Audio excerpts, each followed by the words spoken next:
6 octobre 1981, le monde abasourdi découvre ces images. L'homme de la paix avec Israël, le premier arabe à avoir osé tendre la main à l'État hébreu, tombe sous les balles d'un commando de fanatiques musulmans. En Égypte, c'est l'automne de la colère. La politique d'ouverture économique de Sadat a créé de graves tensions sociales. Il y a à peine un mois, il a fait arrêter 1600 opposants religieux et communistes. Il a expulsé l'ambassadeur soviétique.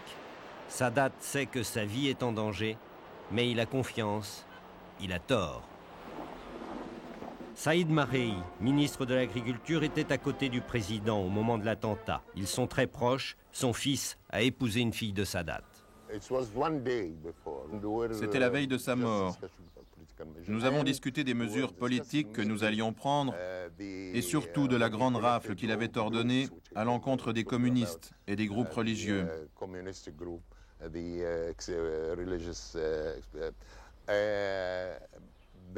J'analysais la situation avec lui. Pourquoi, comment et quand tout cela s'arrêterait-il? Enfin, nous avons évoqué ce genre de problème.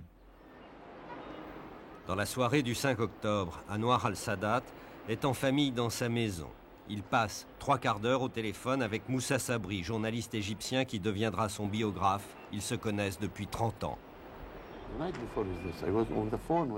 La nuit avant sa mort, je parlais avec lui au téléphone. C'était avant sa mort, enfin quelques jours avant. Il est parti du Caire en train.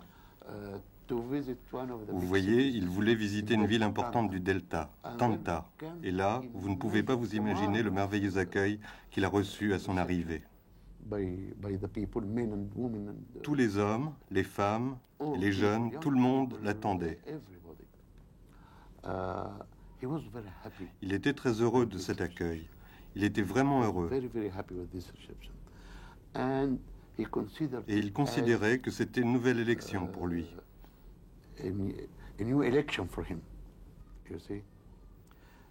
Alors il était très satisfait, très heureux.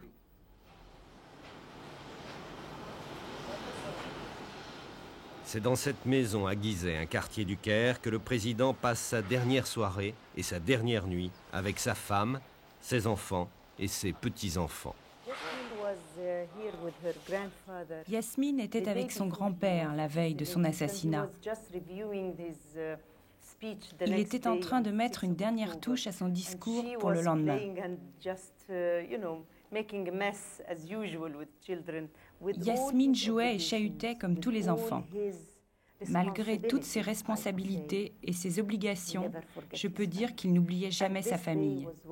Le 6 octobre est une date dont nous sommes fiers. Après de nombreuses défaites, c'est la première fois que l'armée égyptienne a emporté une grande victoire contre Israël. Nous avons gagné la guerre.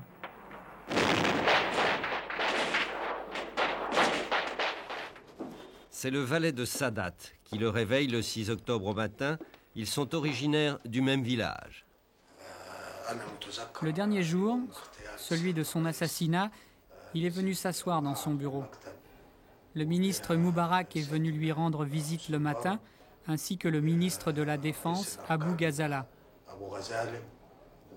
Ils sont sortis avec le président. Il a dit au revoir. C'est la dernière fois que je l'ai vu.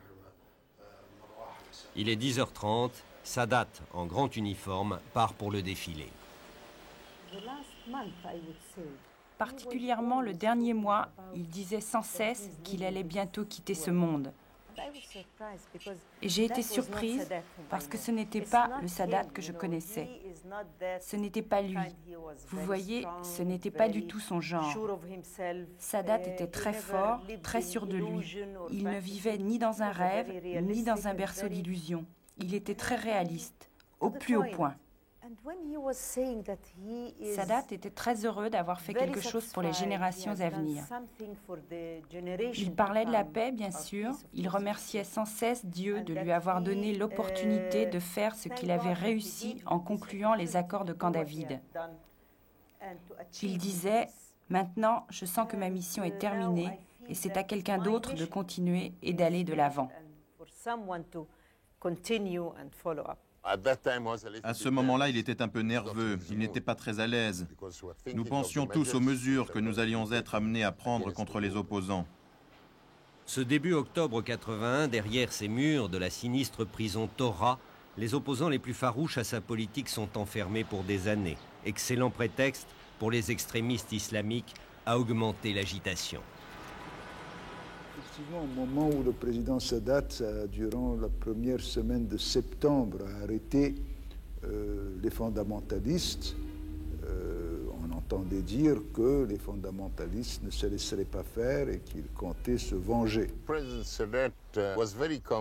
Le président Sadat avait une grande confiance en lui et pensait qu'il ne lui arriverait rien. Il considérait le jour du 6 octobre comme la fête de toute l'Égypte. Bien sûr, ce jour était celui de l'armée et devait être célébré par une grande cérémonie.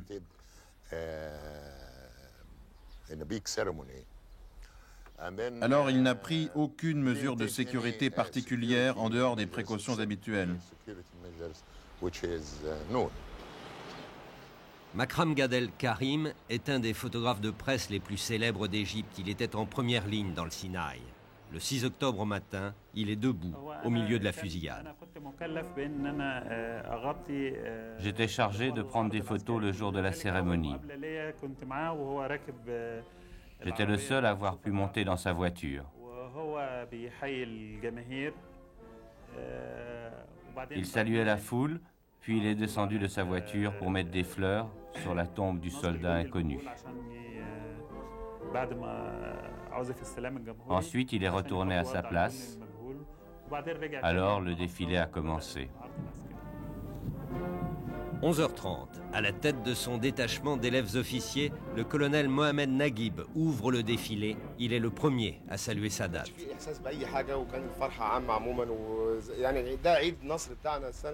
Partout, c'était la fête, comme chaque année. Nous marchions en tête du défilé. La voiture du président Sadat, ainsi que les tanks, ouvraient la marche de manière à laisser défiler les gens derrière nous. En même temps, nous assurions la sécurité.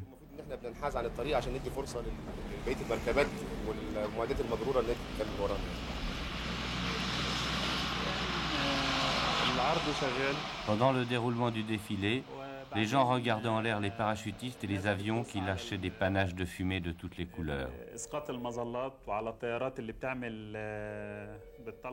Les spectateurs étaient passionnés par cette exhibition et brusquement, l'attaque a commencé. Farouk Fouli, caméraman pour la télévision américaine, filme le défilé militaire lorsque soudain les détonations éclatent. Il y avait là une unité d'artillerie tractée par des camions qui avançaient en défilant, comme cela. Moi, j'étais par ici avec ma caméra et à ce moment-là, j'ai entendu plusieurs explosions. Je me suis donc retourné rapidement de ce côté-là. Et là, j'ai vu des soldats qui couraient en hurlant vers les tribunes. Ils couraient et tiraient en même temps. Tout était très confus. Alors je me suis précipité en courant jusqu'ici. J'ai senti le souffle des balles et j'ai regardé à côté de moi. Il y avait un soldat avec un kalachnikov. Il y en avait encore un autre de l'autre côté des tribunes. J'ai vu un autre soldat pointer son arme sur le président Sadat. Il est précisément 12h02. C'est la dernière photo de Sadat vivant. 2 secondes plus tard, une balle transperce sa gorge. Il est tué. C'était la panique partout, les gens couraient dans tous les sens, se jetaient sous les chaises. Le président était seul à rester debout et demandait « Qu'est-ce qui se passe ?» À ce moment, j'ai été touché et je suis tombé. La garde arrivait. J'étais encore conscient pour comprendre ce qui se passait. Les officiers ont entouré le président Sadat. Il ne saignait pas, mais j'étais sûr qu'il était mort. La fusillade a duré 54 secondes. Il y a 5 morts et 38 blessés.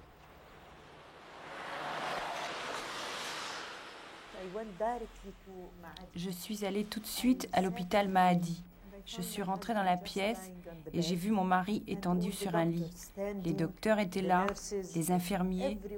Tout le monde pleurait. C'était quelque chose que je n'arrive pas à dire. C'était comme un cauchemar. Alors je suis allée voir le vice-président Moubarak et je lui ai dit « Monsieur le Président, vous devez vous occuper de l'Égypte maintenant, parce que Sadat est parti. » 7 heures après l'attentat, le nouveau président Hosni Moubarak annonce la mort d'Anwar al-Sadat. Les membres du commando sont tous morts et leur chef est capturé. 2 ans plus tard, il sera fusillé. Mais a-t-on vraiment voulu assassiner Sadat? Je suis à peu près sûr que les hommes qui ont commis cet attentat ne cherchaient pas uniquement à tuer Sadat. On ne cherche pas à assassiner un seul homme avec des grenades. Moi, je pense que cet attentat visait le système politique, puisque dans la logique des fondamentalistes, ils veulent changer le gouvernement. Ils veulent un gouvernement qui soit un gouvernement purement théocratique. Cet homme est célèbre parmi les extrémistes religieux, c'est le cheikh Malawi. 1 mois avant l'exécution de Sadat, il est incarcéré. Son arrestation a peut-être déclenché le complot. Entouré de centaines de fidèles, le cheikh Malawi arrive à Alexandrie pour la prière du vendredi. À cette époque-là, les gens ne faisaient plus du tout confiance à Sadat. Sadat lui-même me l'a dit. J'étais très content que la situation tourne mal pour lui. Sadat ne voulait plus écouter personne. Cependant, j'aurais quand même préféré qu'il me fasse sortir de prison. Nous aurions travaillé ensemble, la main dans la main, et pu résoudre beaucoup des problèmes qu'il avait lui-même créés. À ce moment-là, je pouvais encore faire quelque chose pour lui. Il n'était pas trop tard.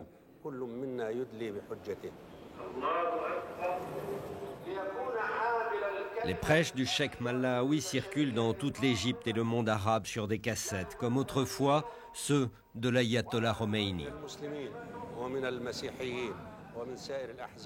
Tout le monde était contre Sadat.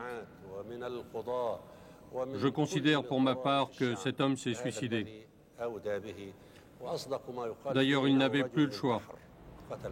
Il ne pouvait plus rien faire d'autre. Le 6 octobre 81, c'était en fait une tentative de coup d'État pour précipiter l'Égypte dans le camp de la révolution islamique. La mort de Sadat n'était qu'un détail. Devant leur juge, les 24 conjurés ont affirmé qu'ils avaient travaillé pour la gloire de Dieu.